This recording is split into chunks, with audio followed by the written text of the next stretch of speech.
감사는 하나님께 다시 돌아가는 것.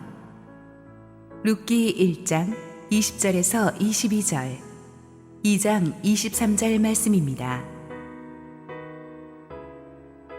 나오미가 그들에게 이르되 나를 나홈이라 부르지 말고 나를 마라라 부르라. 이는 전능자가 나를 심히 괴롭게 하셨음이니라.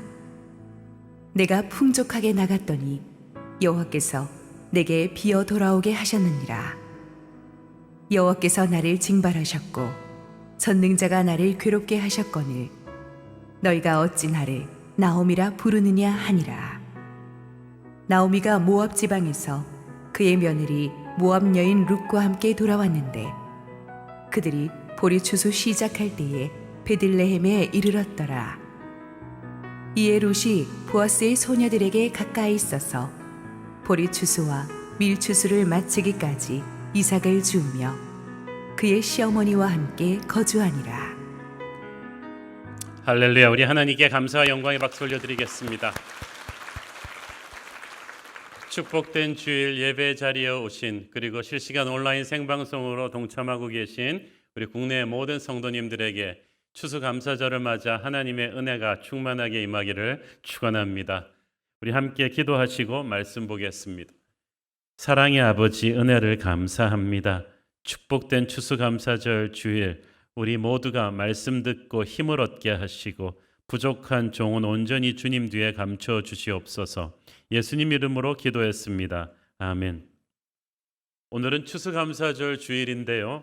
사실 추수감사절이라는 절기가 성경에 나오는 것은 아닙니다. 지금으로부터 약 400년 전에 여러분도 아시다시피 그 메이플라워호를 탄 유럽의 청교도들이 이렇게 미국의 플리머스 해안에 상륙했잖아요. 자유를 찾아서, 신앙의 자유를 찾아 상륙했는데 그해 겨울에 모진 고생을 하면서 많이 얼어 죽고 굶어 죽고 고생을 했어요. 그렇지만 하나님의 은혜로 그 로컬 인디안들의 도움으로 농사도 짓고 첫 해 추수를 거두고 나서 너무 감사해서 3일 그 휴가를 선포하고 그들이 하나님께 감사 예배를 드린 게 추수감사절의 기원이에요. 그래서 그 11월 마지막 주가 미국에서는 추수감사절 땡스기빙으로 지키는데 처음 우리나라에 복음을 전해주신 미국 선교사님들의 영향으로 우리나라도 이 시즌에 추수감사절을 지킵니다. 하지만 엄밀하게 따지면 우리도 추석 시즌에 이렇게 지키는 게 또 맞죠. 어쨌든 그런데 구약 성경에 보면 유대인들이 지켰던 3대 절기가 있습니다. 유월절, 칠칠절 또는 오순절이라고도 하고 그 다음에 초막절입니다. 여기서 우리가 두 절기를 볼 텐데 출애굽할 때 어린 양의 피를 문설주에 발랐던 때가 유월절이었죠. 그런데 이 유월절이 바로 보리 추수가 있는 히브리 달력으로 1월 달에 해당합니다. 예수님께서 십자가에 돌아가신 때도 6월절이었죠. 그런데 이 6월절로부터 50일째 되는 때가 오순절인데 77절. 이 절기는 밀추수가 있는 때입니다. 그래서 이스라엘의 농사 캘린더에서 보리 추수할 때와 밀 추수할 때는 50일의 간격이 있다는 것을 숙지하시고 성령 강림이 이 오순절 밀 추수 때 있었다는 것을 알아두시기를 바랍니다. 왜 이 말씀을 드리느냐 하면은 오늘 본문에 나오는 나오미와 그 며느리 룻이 고향 베들레헴에 돌아왔을 때 타이밍이 바로 보리 추수할 때이기 때문이었어요. 그리고 보아스의 밭에서 이렇게 머무른 것이 보리 추수할 때부터 2장 23절을 보니까 밀 추수할 때까지, 그러니까 6월절에서 오순절까지 약 50일 동안의 시간이었어요. 이 추수의 시즌, 이스라엘 버전의 이 추수감사절 시즌이야말로 바로 룻기에 일어난 놀라운 사건의 배경인 거예요. 그래서 추수감사절에 우리는 이 룻기 설교를 안 할 수가 없어요. 오늘 첫 번째 본문 룻기 1장 20절 읽습니다. 나오미가 그들에게 이르되 나를 나오미라 부르지 말고 나를 마라라 부르라. 이는 전능자가 나를 심히 괴롭게 하셨음이니라. 나오미가 좋은 이름이에요.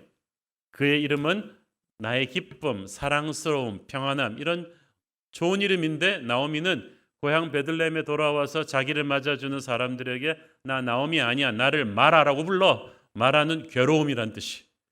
야, 누가 이런 좋은 이름을 버리고 괴로움이라는 이름을 택합니까? 그 정도로 나오미가 상태가 안 좋았어요. 자기 인생이 비참하다는 거예요. 왜 나오미의 인생이 이렇게 비참해졌을까요? 그것은 오래전 나오미의 남편 엘리멜렉이 고향 베들레헴을 버리고 가족들과 함께 먼 이방 땅 모압으로 이민 가면서부터 시작되었습니다. 원래 그들의 고향 베들레헴은 빵집이라는 그 지명의 이름의 뜻이 의미하듯이 상당히 비옥하고 물이 풍성한 곳이었습니다. 추수가 될 때는 정말 인심이 좋은 그런 곳이었죠. 그런데 베들레헴에 흉년이 들었다. 흉년이 들 수 없는데 흉년이 든 거예요. 하나님이 축복하시는 약속의 땅 한가운데에서 흉년이 들어요. 하나님의 사람에게도 예측하지 못했던 인생의 흉년이 오는데 이때 절대 해서는 안 될 것이 흉년이 들었다, 피하자, 딴 데 좋은 데로 가보자, 이런 현실 도피적인 마인드예요. 그래서 이 어려움을 기도하며 영적으로 분별하며 이겨낼 생각을 하지 않고 다짜고짜 짐을 싸서 모압 땅으로 이민 갑니다. 그들이 이민 간 모압 땅은 세상적으로는 굉장히 좋은 곳이었어요.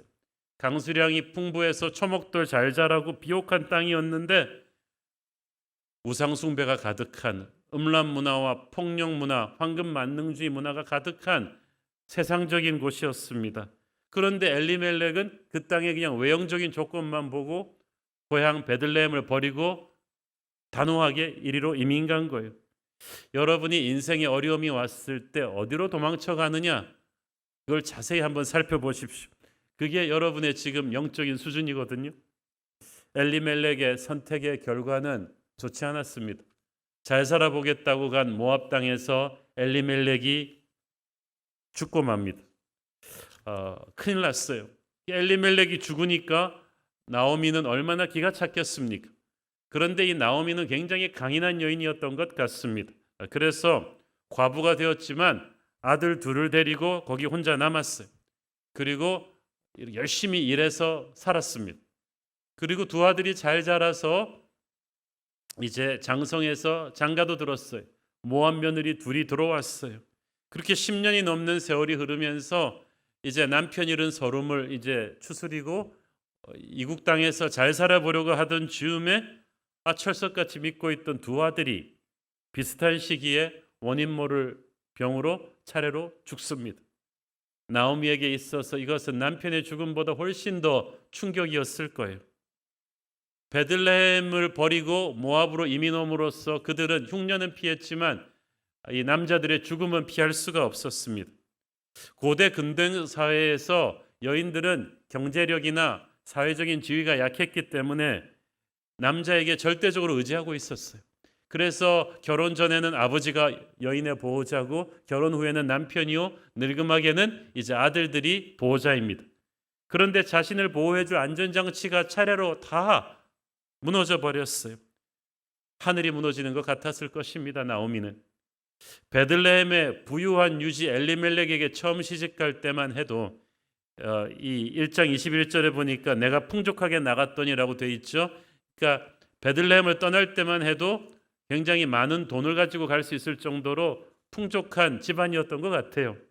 그런 좋은 집에 시집갈 때만 해도 나오미는 자기의 인생이 이렇게 나락으로 떨어질 줄은 꿈에도 생각하지 못했을 거예요. 자기 잘못도 아닌 남편의 선택으로 이방 땅에 와서 비극을 계속 당하고 있습니다. 우리 인생에서도 보면 내 잘못이 아닌데 다른 사람의 선택으로 인해서 생각지도 못했던 드라마나 일어난다고 생각했던 비극이 일어나는 때가 있습니다. 꿈이 산산조각이 납니다. 충격으로 현실감이 없습니다. 그런데 이런 절망 속에서도 하나님은 우리의 손을 버리지 않으십니다. 하나님께서 절망하고 있는 나오미에게 소망의 손길을 내밀어 주셨습니다. 룻기 1장 6절 그 여인이 모압 지방에서 여호와께서 자기 백성을 돌보시사 그들에게 양식을 주셨다 함을 듣고 이에 두 며느리와 함께 일어나 모압 지방에서 돌아오려 하여. 자, 하나님의 은혜가 두고 온 고향 베들레헴에 임했습니다. 분명히 10여 년 전에 떠나올 때는 베들레헴이 흉년이고 모압이 풍년이었는데 이제 바뀌어가지고 베들레헴에 대풍이 들었어요. 그리고 모압이 그것을 부러워하는 신세가 되었습니다. 이 소식이 남편 잃고 아들 잃고 망연자실하고 있는 나오미의 귀에 흘러들어갔어요. 나오미가 즉각 벌떡 일어났습니다. 집으로 가야겠다는 결심을 합니다. 잘못된 길로 가고 있는 걸 깨달았을 때 이 빨리 돌아서는 이 결단이 너무나 중요합니다. 남편이 하지 못했던 결심을 나오미가 합니다. 그렇지만 나오미가 풍년이 드는 데만 옮겨 다니는 그런 기회주의자는 아닙니다. 사실 베들레헴을 떠나서 모압 땅으로 갈 때부터 이 결정이 나오미 결정 아니었거든요. 남편 따라 간 거예요. 그런데 그렇게 잘 살아보겠다고 모압 땅으로 와서 지난 10여 년 동안을 반추해 보니까 잘된 게 아무것도 없어요. 남편이 죽고 두 아들이 죽는 비극을 겪으면서 나오미는 기도하며 이 원인을 분석하기 시작했을 것입니다. 여러분, 하나님께서 우리 주변에 일어나고 있는 사건들을 통해서 말씀하고 계십니다. 우리는 그것을 분별을 해야 됩니다. 나오미는 깨달았어요. 이 모든 비극은 우리들이 있었어야 될 약속의 땅 베들레헴을 떠나올 때부터 시작되었구나. 조금 어렵다고 해서 기도하며 인내하지 않고 우리가 있어야 될 약속의 땅을 떠나고 모압으로 오면서부터 모든 것이 잘못되기 시작한 거예요. 그렇죠. 물고기는 물속에 있을 때 자유롭지 물 밖으로 튀어나오면 그때부터 얼마나 고통스럽습니까? 누가복음 15장에 나오는 탕자의 비유에서 탕자가 영적으로 깨닫기 시작한 때는 이역만리 타국에 와서 돈을 다 소진하고 아무것도 없이 망했을 때였어요. 그때 비로소 아버지의 집이 좋았던 것을 깨달았어요. 날마다 뜨던 달이 이렇게 좋은 줄은 예전에 미처 몰랐어요. 아버지의 집이 그토록 좋았다는 것을 지금 깨닫게 된 거예요. 감사는 내가 당연시 여기던 것을 완전히 다 잃어버렸을 때 다시 한번 회복되는 것입니다. 비로소 나오미는 모든 것을 잃고 정신을 차렸습니다. 우리도 흉년이라고 무조건 베들레헴 떠나지 말고 기다리고 인내했더라면 지금 고향 베들레헴에 있는 사람들처럼 풍년의 기쁨을 누릴 수 있었을 텐데 우리가 조급했구나. 우리가 비겁했구나. 약속의 땅을 그렇게 허무하게 버리고 오는 것이 아니었어. 이제라도 돌아가야지 라고 결심한 거예요. 혹자는 이렇게 말할 수 있습니다. Too late. 너무 늦지 않았나? 남편 죽고 두 아들 죽고 이제 무슨 소망이 있어서 돌아가느냐? 그러나 너무 늦지 않았어요. 늦었다고 생각하는 때가 가장 적합한 때예요. 하나님의 팔은 언제나 열려 있고 회개했으면 결단하고 집으로 돌아와야만 돼요. 탕자가 회개하고 돌아오기 전까지는 아버지는 그를 용서할 수도 축복할 수도 없었어요. 탕자가 제일 잘한 결단이 바로 아버지의 집으로 오기로 하는 것이었습니다. 이 나오미가 이 집으로 돌아가겠다는 이 결단을 한 것은 그녀 자신도 상상하지 못한 엄청난 축복의 첫 단추를 꿰는 거였어요. 나오미가 몰랐던 사실은 하나님께서 그녀가 돌아오기를 너무나 간절히 기다리고 계셨다는 사실이죠. 우리만 하나님의 은혜를 기다리는 게 아닙니다. 하나님이 우리에게 은혜를 주시려고 기다리고 계세요. 이사야 30장 18절을 보십시오. 그러나 여호와께서 기다리시나니 이는 너희에게 은혜를 베풀려 하시며 일어나시리니 이는 너희를 긍휼히 여기려 하심이라. 대저 여호와는 정의의 하나님이심이라. 그를 기다리는 자마다 복이 있도다. 아멘. 자, 아니 그냥 은혜를 주시면 되지 왜 기다리십니까?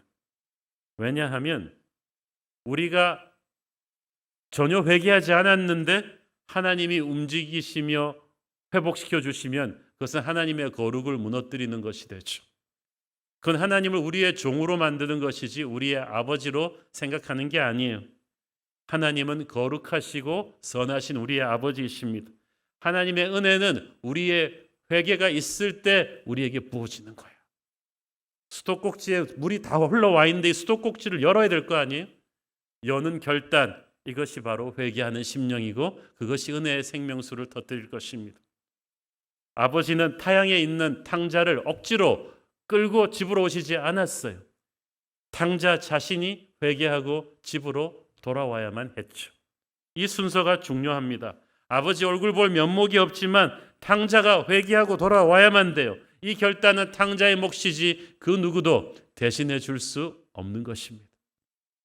그러나 일단 집으로 돌아오는 그 순간에 하늘아버지는 먼 발치에서 보고 뛰어나와서 그를 안아주시고 모든 것을 회복시켜 주시는 거예요. 그러므로 탕자가 제일 잘한 일은 아버지의 집으로 돌아오기로 결단하는 거죠. 오래전에 어떤 권사님이 계셨는데 정말 찢어지게 가난했습니다. 가난한 가운데서 아들 하나를 온 소망을 걸고 키웠어요. 그래서 권사님의 기도를 받고 사랑을 먹고 이 아들은 전교 몇 등을 다투는 엘리트로 잘 자랐습니다. 근데 고3이 되어서 그 없는 살림에 허리띠를 졸라매고 절약해서 과외랑 학원을 좀 보내려고 하니까 이 인류 과외가 다 주일날 모이는 거예요. 그래서 권사님은 1년만 하나님께 죄송하지만 눈을 질끈 감고 아이를 교회를 방학시키고 이 과외를 보냈어요. 그래서 명문대는 들어갔습니다. 그런데 고3 때 교회를 방학한 아들은 대학에 가서도 교회를 잘 돌아가지 않았죠. 대학을 나와서 좋은 직장에 취직을 했습니다. 그렇지만 권사님은 또 보니까 이 힘든 세상에 이렇게 월급쟁이 생활해서 이 아들이 이렇게 집안을 일으킬 수 있을 것 같지 않아요? 그래서 좀 든든한 처갓집을 찾아야 된다고 생각했어요. 그래서 신앙 같은 건 딱 제껴놓고 정말 경제적으로 아주 윤택한 집안에 예수 안 믿는 아가씨와 결혼시켰습니다. 지금은 안 믿지만 우리 아들이 나중에 전도하면 될 것이다 라고 스스로 위로했는데 문제는 고3 때부터 교회를 방학하기 시작한 이 아들은 장가갈 때쯤에는 신앙이 너무 얄팍해서 자기 아내를 전도할 만한 영성이 없었어요. 그 결혼은 너무너무나 불행했습니다. 아들 부부는 끊임없이 불화하다가 나중에는 돌이킬 수 없는 상처를 안고 이혼했습니다. 엄마가 바라던 처갓집의 도움은 전혀 받을 수가 없었고 그 와중에 직장도 잃고 말할 수 없이 힘들어졌어요. 권사님과 아들은 그제서야 깨달았어요. 살기 위해서 세상적인 성공의 동아줄을 잡으려 했던 그들의 몸부림이 얼마나 잘못된 것이었는지, 베들레헴을 떠나서 모압으로 간 것이 얼마나 잘못된 것이었는지를 깨닫고 통해 자복하고 하나님 앞에 엎드렸어요. 하나님께서 그 회개의 눈물을 들으시고 그 모자를 회복시켜 주기 시작하셨습니다. 오늘 이 자리에도 그 비슷한 분들이 계실지 모르겠어요. 믿음 생활을 잘 하다가 고향 베들레헴이 힘들다고 떠나버린 분들, 예배의 자리를 떠나고 사역의 자리를 떠나고 모압에서 한번 성공해 보겠다고 가신 분들, 그런데 세상이 그렇게 만만하지 않아서 하나님을 떠난 하나님의 사람에게 행복은 없었죠. 인생이 실패한 분들이 있다면 오늘의 메시지를 들으면서 하나님을 처음 믿었던 첫사랑을 떠올려 보십시오. 처음 교회에 나와서 예수님을 믿고 예배하던 그 뜨거운 은혜의 시간을 생각하십시오. 왜 생각해야 되냐 하면 지금 하나님이 그 순간으로 여러분을 다시 부르기 원하시기 때문이에요. 여러분은 그렇게 나오미처럼 베들레헴에 있어야 될 사람이 모압에 있다가 망해가지고 그렇게 패배자로 젖어서 살아갈 사람들이 아니거든요. 예수님의 피로 구원하신 여러분들은 어깨를 펴고 빛을 발하며 세상을 압도해 갈 사람들인 것입니다. 하나님의 백성이 왜 하나님의 힘으로 살 생각하지 않고 조금 어렵다고 베들레헴을 떠나셨나요? 왜 모압으로 가서 그렇게 힘들게 되셨나요? 그러나 너무 늦지 않았습니다. 지금이라도 다시 돌아오면 되는 거예요. 나오미는 어떤 부끄러움도 무릅쓰고 베들레헴으로 돌아와야만 했습니다. 약속의 땅, 은혜의 땅으로 돌아와야만 했던 거예요. 이거 참 쉽지 않습니다. 왜냐하면 나오미가 그 동네에서 아주 잘 살던 사람인데 금이 환영하는 것도 아니고 쫄딱 망해가지고 남편 아들 다 먼저 하늘나라 보내고 이방인 며느리 하나 데리고 돌아와야 되는데 얼마나 부끄러웠겠어요. 그러나 나오미는 이를 악물고 돌아왔어. 이게 중요한 거예요. 우리가 베들레헴으로 돌아오는 것을 마귀는 싫어해요. 그래서 자꾸 우리를 꼬드깁니다. 너 하나님이 얼마나 무서운 분인데 그렇게 하나님을 버리고 가놓고 뻔뻔하게 집으로 돌아와? 양심이 있어 없어? 자꾸 하나님을 무서운 분으로 오해하게 만드는데 그렇지 않아요. 하나님은 우리를 기다리고 계십니다.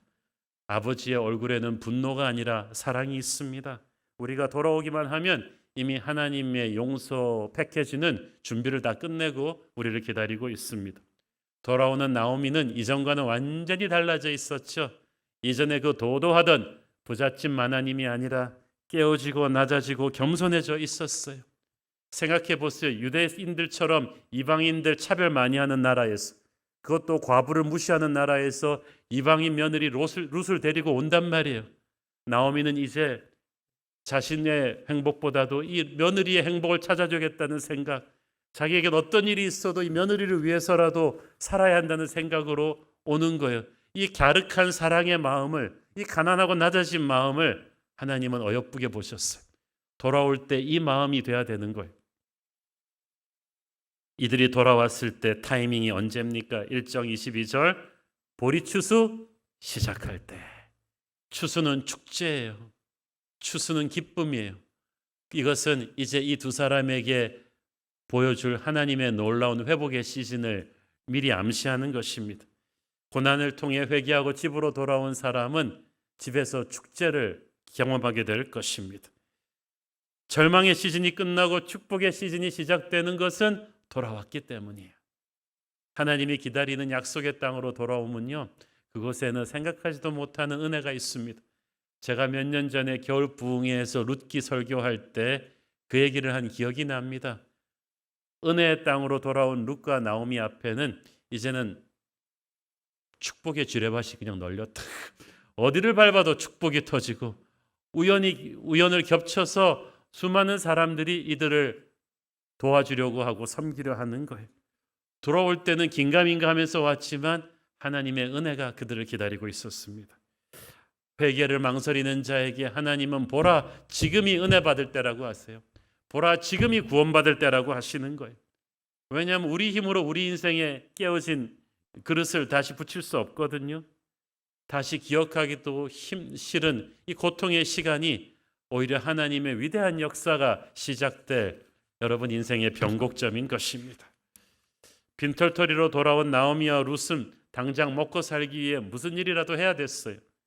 당장 별다른 기술 없이 당시 여인들이 할 수 있는 일이 이삭 줍는 일이었습니다. 왜냐하면 구약의 율법에 고아와 과부와 이방인들을 위해서 일부러 농사 지을 때, 일부러 이렇게 추수할 때 이렇게 곡식을 좀 흘려주라 그랬거든요. 그러면 룻 같은 이방인 과부 고아들이 이렇게 자존심 상하지 않고 몰래 주워 먹고 굶어 죽지 않을 수 있었기 때문이에요. 그래서 늙은 나오미를 대신해서 며느리 룻이 이 일을 맡아 나섰는데 하필 그곳이 바로 지역 유지인 보아스의 땅이었습니다. 이 보아스가 우리가 알다시피 훗날 룻과 결혼해서 아이를 낳잖아요. 이게 얼마나 축복이냐 하면요, 그 당시 관습에 어떤 사람이 아내를 홀로 남긴 채 세상을 떠나잖아요.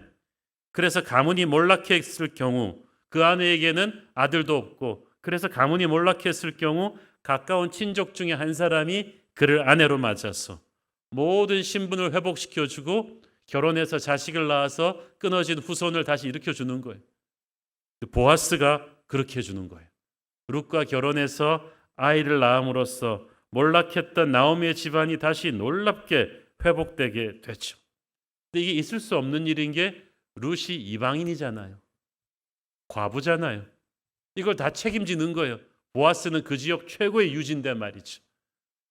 사랑할 수 없는 사람을 사랑하는 이 은혜의 보아스가 바로 구약 성경에서 예수님을 상징하는 인물입니다. 그 예수님께서 가난 때문에 가진 것을 모두 잃고 망해버린 사람을 이 보아스가 돈을 지불하고 살려준 것처럼 죄를 지어서 원수마귀의 종노릇 타고 살아가던 우리의 죄값을 지불하시고 우리에게 새 생명을 주셨어요. 나오미와 룻이 보아스를 만나는 순간 지옥에서 천국으로 가는 것처럼 우리가 예수님을 만나는 순간 지옥에서 천국으로, 절망에서 소망으로 옮기게 되는 줄 믿습니다. 룻이 보아스랑 결혼하자마자 아이를 낳았어요. 전 남편이랑은 그 10년을 살아도 아이가 없었는데 보아스랑은 결혼하자마자 아이를 낳았어요. 우리가 예수님을 만나면 전에 인간적인 힘으로 10년을 발버둥 쳐도 안 되던 일들이 단 10분 만에 해결될 수도 있어요. 예수님은 광야에 꽃이 피게 하시고 사막에 샘이 넘치게 하시는 분이십니다. 중요한 것은 이 나오미와 보아스와의 만남이 모압이 아니라 베들레헴에서 일어났다는 사실이죠. 영적인 세계에서요, 위치 선정이 너무너무 중요해요. 축구든 야구든 잘하는 사람들은 위치를 정확하게 잡는데 여러분도 영적으로 성공하고 싶으면 복받는 위치 선정을 해야 돼요. 우리가 보아스를 만나는 곳은 모압이 아닙니다. 베들레헴입니다. 모압은 세상적으로 잘 나가는 곳이지만 거기는 하나님의 축복의 물줄기가 없는 곳이에요. 베들레헴으로 와야 돼요. 모압에서 아무리 기다려도 보아스는 나타나지 않아요. 우리 인생의 보아스를 만나는 곳, 거룩한 축복의 만남이 이루어지는 것은 하나님이 우리에게 처음부터 주셨던 약속의 땅 베들레헴입니다. 먹고 살기 위해서 이 약속의 땅을 함부로 떠나가면은 나오미의 가족은 어떻게 되죠? 망하죠.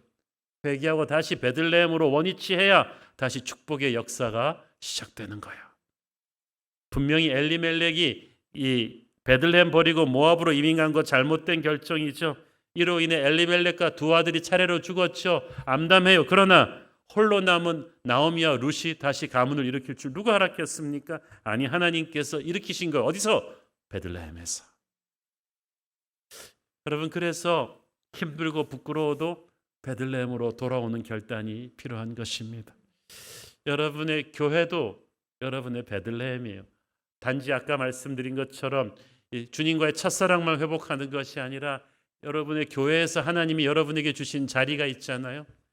주일학교를 선생님으로 섬기시는 분들, 그리고 순장으로 섬기시는 분들, 여러 성가대, 안내팀 이런 데서 섬기시는 모든 분들이 코로나 1년 8개월 동안에 잘 쉬셨죠?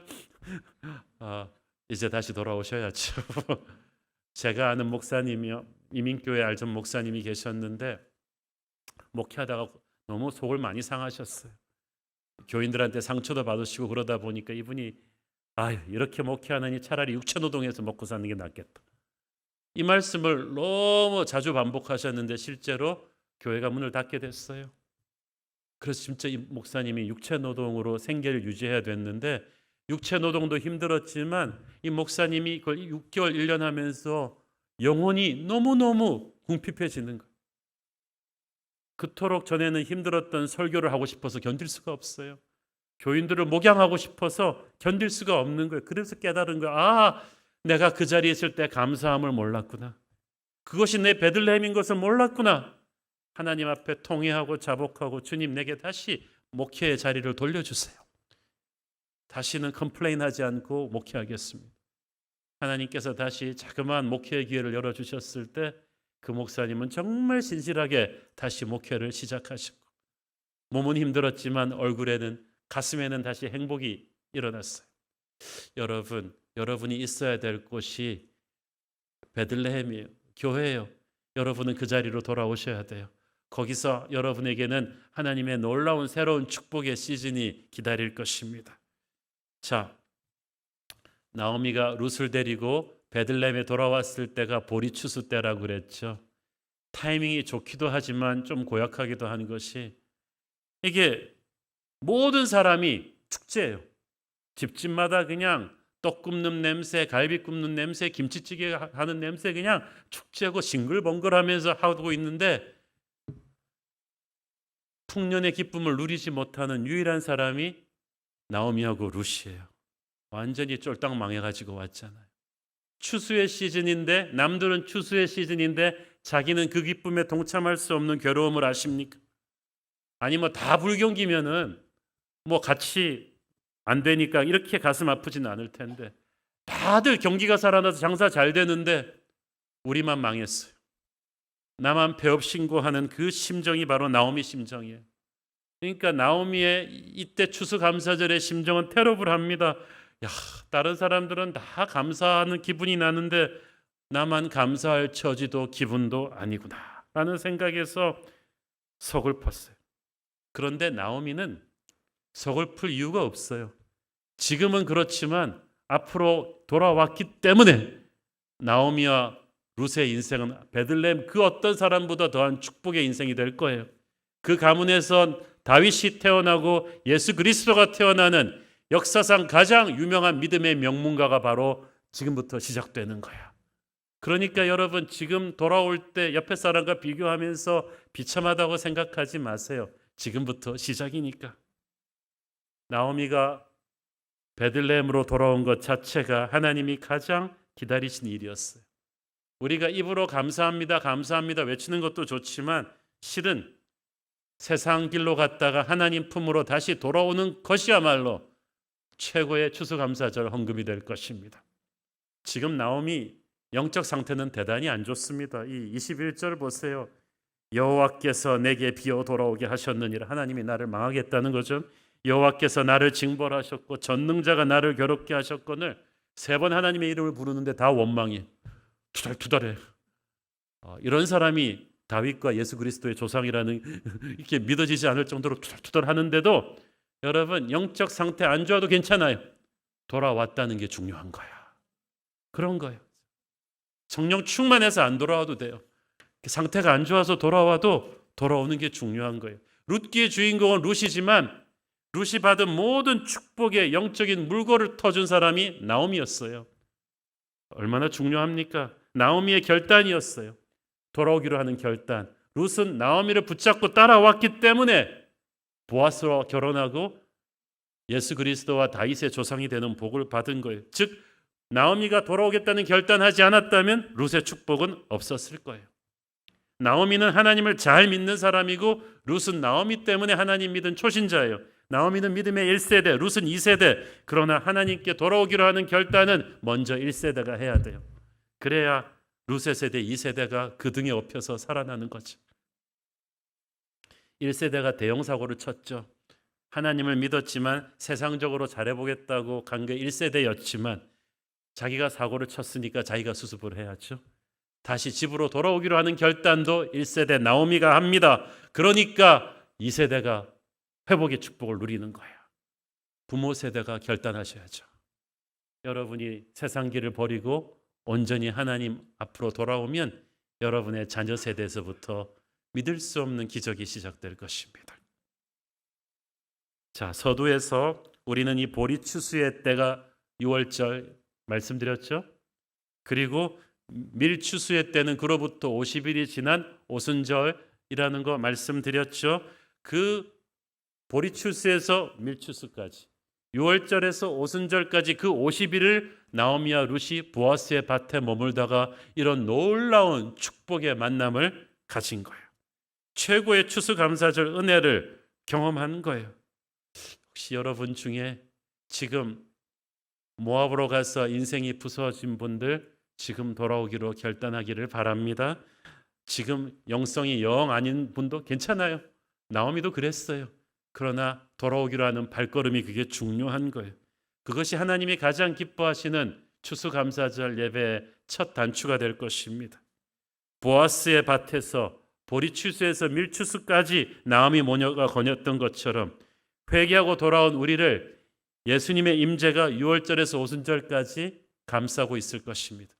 6월절 십자가의 은혜로 시작해서 오순절 성령 강림의 은혜가 예수님을 통해서 우리에게 부어질 거예요. 그 은혜의 품 안에서 우리의 상처는 치유가 되고 우리의 무너진 현실은 다시 회복이 될 것입니다. 최악의 상태에서 베들레헴으로 돌아온 나오미는 돌아왔기 때문에 그때부터 최고의 축복으로 인생이 옮겨가게 되죠. 지금이 여러분 인생의 최악의 시간이라고 해도 돌아오기로 결단한다면 아버지는 여러분을 기뻐 받으시고 그때부터 기적의 회복을 베풀어 주실 줄로 믿습니다. 이번 추수감사절은 홈커밍입니다. 주님께로 돌아오는 결단이 저와 여러분에게 있게 되기를 축원합니다. 기도하겠습니다. 주님 은혜를 감사합니다. 하나님, 얼마나 많은 우리 믿음의 사람들이 나오미 가족처럼 베들레헴에 있는 것이 힘들어서 세상 길을 쫓아서 모압으로 갔다가 무너졌습니까? 그러나 이제 돌아오게 하여 주옵소서. 최고의 추수감사절 헌금은 주님께로 돌아오는 결단, 그것이 감사의 첫 단추임을 믿습니다. 나 이제 왔으니 주님, 집을 찾아왔으니 주여 우리를 받아 주옵소서. 예수님 이름으로 기도했습니다. 아멘.